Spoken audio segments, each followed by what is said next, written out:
کیا آپ کو پتہ ہے کہ دنیا کے عظیم ترین لوگ کون ہیں؟ Albert Einstein, Nelson Mandela, Marie Curie اور ایسے بہت سے لوگ جنہوں نے انسانیت کے لیے خدمات سر انجام دی۔ لیکن کیا آپ یہ جانتے ہیں کہ دنیا کے بدترین لوگ کون ہیں؟ میں بتاتی ہوں۔ یہ وہ لوگ ہیں جو ظلم کے خلاف آواز اٹھانے کی بجائے مظلوم کو دبانے کی کوشش کرتے ہیں۔ یہ وہی لوگ ہیں جو ریپ کرنے والوں کا دفاع کرتے ہیں اور وکٹم پر الزام لگتے ہیں۔ حال ہی میں کولکتہ کے ایک سرکاری ٹیچنگ ہسپتال میں 31 سالہ ٹرینی ڈاکٹر کو جنسی زیادتی کا نشانہ بنا دیا جاتا ہے اور بری طرح قتل کر دیا جاتا ہے۔ پوسٹ مارٹم کی رپورٹ آنے سے پہلے مقتولہ کے والدین کو گمراہ کرنے کی کوشش کی جاتی ہے، یہ کہہ کر کہ آپ کی بیٹی نے تو خودکشی کی ہے۔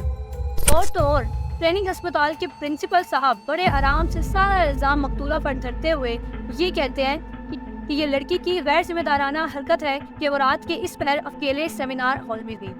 اب ان کی یہ بات سن کر مجھے ابھیشیک اپیمنیو کی ایک ویڈیو یاد آ گئی، میں آپ کے ساتھ شیئر کرنا چاہوں گی۔ کہہ رہے ہیں کہ دیکھو یار، کرمنل تو کرائم کرے گا ہی، تم ستر کیوں نہیں رہتے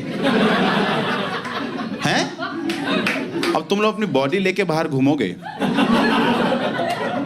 تو کرمنل تو کاٹ ہی دے گا نا۔ بہت ہی مزاحیہ انداز میں انہوں نے معاشرے کے کڑوے سچ کو ایکسپوز کیا ہے اور ہماری مفلوج سوچ پر طنز کیا۔ خیر، ویڈیو کو آگے بڑھاتے ہیں۔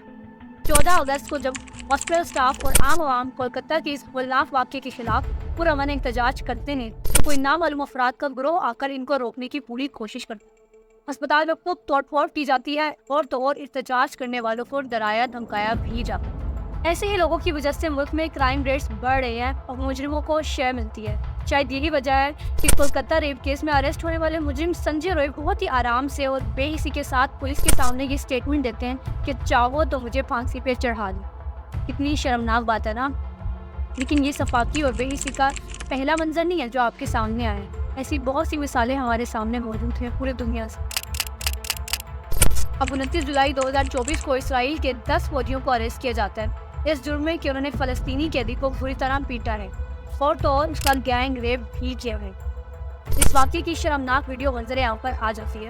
یہ فوجی فورس 100 یونٹ نامی سے تعلق رکھتے ہیں جو صحت ایمان سہولت کی حفاظت فرما۔ اب اگلے ہی روز پورے ملک میں انتہا پسند لوگ ریلی نکالتے ہیں یہ کہہ کر کہ فوجیوں کو پرزنرز کا ریپ کرنے کا اختیار دے دیا جائے۔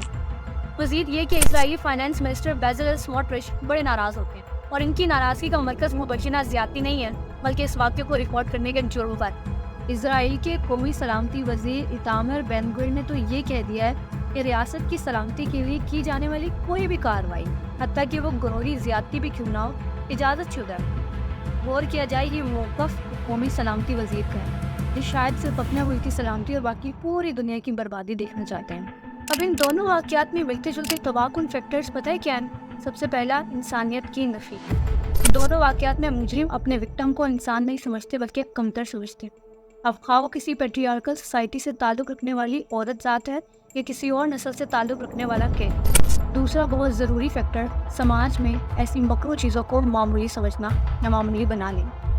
ہمارے معاشرے میں بعض اوقات تشدد یا اس طرح کی غیر معمولی چیزوں کو قبول کر لیا جاتا ہے۔ جب ایسا ہوتا ہے تو مجرم اپنے کام کو غلط نہیں سمجھتا۔ شاید یہی وجہ ہے کہ وہ کھلا کھلا سب کے سامنے یہ اسٹیٹمنٹ دے دیتا ہے کہ hang me if you want, یعنی چاہے تو مجھے پھانسی پر چڑھا دو۔ ایک مشہور رشین رائٹر اور Nobel prize recipient mister Alexander Solzhenitsyn کہتے ہیں کہ برے لوگ ہمیشہ برے لوگوں کو ہی سپورٹ کرتے ہیں اور یہی ان کی سب سے بڑی طاقت ہے۔ اس بات کو اگر دوسرے پرسپیکٹیو سے دیکھیں نا تو ہمیں پتہ چلتا ہے کہ آج اچھے لوگ اتنے کمزور کیوں ہیں۔ وہ اسی لیے کیونکہ وہ ایک دوسرے کو سپورٹ نہیں کرتے، وہ ایک دوسرے کے دکھ میں درد میں زیادہ دیر تک کھڑے نہیں رہتے۔ جبکہ قرآن میں اللہ تعالیٰ ہمیں صاف صاف کہتے ہیں کہ اللہ تعالیٰ نے انسان کے پنجوں میں 2 دل ہی بنائے، آپ کو کسی نہ کسی ایک سائڈ پر تو کھڑے رہنا ہے۔ اگر آپ خاموش رہیں گے تو انڈائریکٹلی آپ شر کے ساتھ کھڑے ہو جائیں گے اور آپ کو پتہ بھی نہیں چلے گا۔ پاکستان زندہ باد۔